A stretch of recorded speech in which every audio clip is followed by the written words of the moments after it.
Bismillahirrahmanirrahim. Assalamualaikum warahmatullahi wabarakatuh. Di video kali ini admin kembali berbagi informasi terkait penyelesaian tenaga honorer.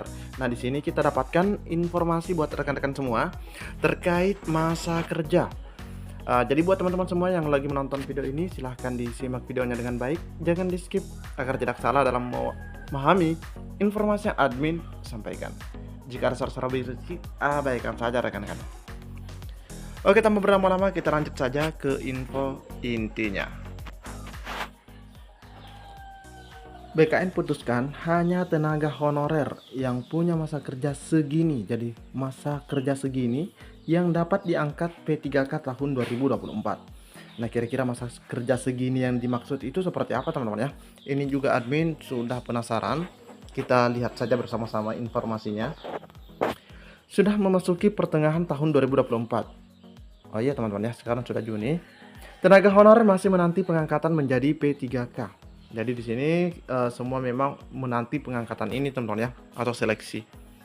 Pengangkatan tenaga honorer menjadi P3K akan dilakukan melalui seleksi CASN. Seleksi CASN tahun 2024 yang mungkin menggunakan kembali CAT teman-teman ya. Computer Assisted Test.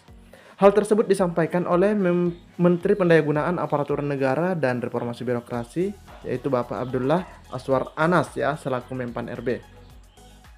Nah, di mana sebanyak 1,7 juta tenaga honorer yang masuk dalam database BKN akan diangkat. Nah, akan diangkat teman-teman ya. Namun, ini nih, harus mengikuti seleksi P3K yang sifatnya hanya formalitas. Nah, di sini sedikit admin ingin jelaskan, teman-teman jangan lengah dengan kalimat formalitas ini. Karena kenapa? Bayangkan coba jika ada dua formasi, teman-teman ya. Misalnya ada dua formasi yang dibuka, terus pendaftarnya ada 5. Nah, ada 5 teman-teman ya. Jika tes formalitas, maka sudah dipastikan semuanya sebenarnya bisa dikatakan menjadi ASN. Tapi untuk mengisi ke sini, kedua formasi ini hanya 2 dan akan tersisa 3. Nah, besar kemungkinan 3 inilah yang masuk kepada part time. Jadi teman-teman juga hati-hati ya dalam memahami formalitas ini.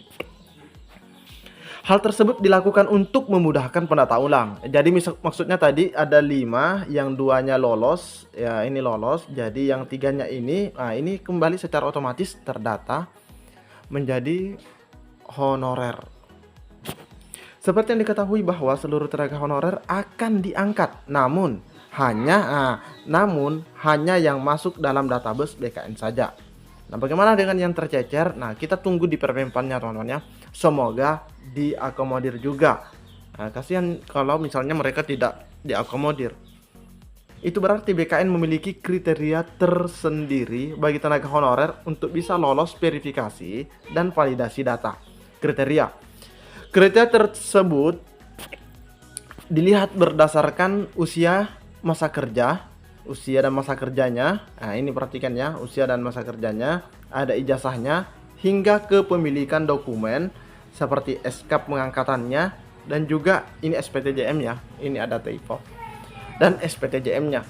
Nah, ini SPTJM teman-teman bukan dari honorer ya. Ini SPTJM dari instansi. Jadi di sini dari instansi kalau SPTJM.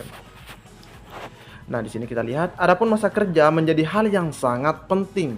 Nah, hal penting di mana hal tersebut menjadi indikator teman-teman pengabdian para tenaga honorer tersebut kepada negara. Jadi ini menjadi tolak ukur utama karena banyak sekali rekan-rekan honorer yang sudah mengabdi belasan bahkan puluhan tahun, tapi mereka kalah dari yang 5 tahun begitu. Nah, ini yang menjadi dasar mungkin ya, karena banyaknya permintaan dari honorer atau aduan begitu, sehingga masa kerja ini menjadi indikator yang harus betul-betul diperhatikan.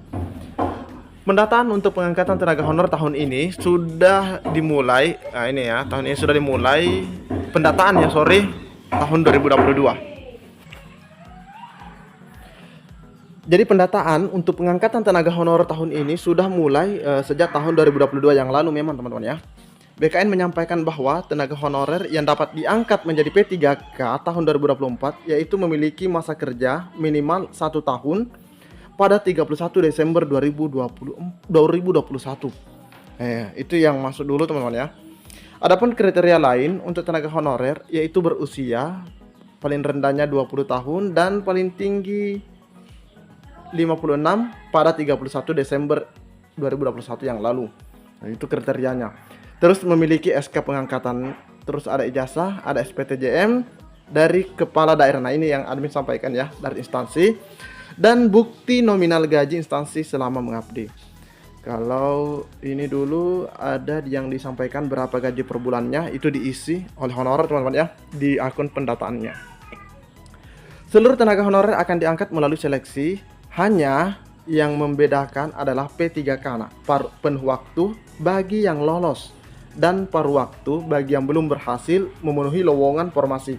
Nah, ini yang admin tadi wanti-wanti teman-teman ya. Dari 2 formasi ada 5 pendaftar. Nah, 3 ini yang tidak masuk lowongan dan itu kemungkinan besar akan masuk di paruh waktu ini. Hati-hati teman-teman ya. Jadi jangan lengah dengan kata formalitas. Jadi teman-teman tetap harus serius belajar. Karena tidak ada pastinya teman-teman yang mau menjadi masuk paruh waktu. Seleksi sendiri akan diadakan pada bulan Juni atau Juli. Mudah-mudahan segera teman-teman ya. Mudah-mudahan segera setelah formasi pasti diumumkan. Nah, nanti kita lihat penjelasan kembali dari Mempan ya terkait pengumuman formasi fixnya. Demikian informasi mengenai masa kerja tenaga honorer yang dapat diangkat menjadi P3K tahun 2024. Semoga bermanfaat teman-teman. Jadi buat teman-teman semua siap-siap, mungkin tesnya kita kembali menggunakan CAT. Dan meskipun tesnya formalitas, tapi teman-teman usahakan terus belajar agar bisa mengisi lowongan. Oke teman-teman ya, cukup sekian. Assalamualaikum warahmatullahi wabarakatuh.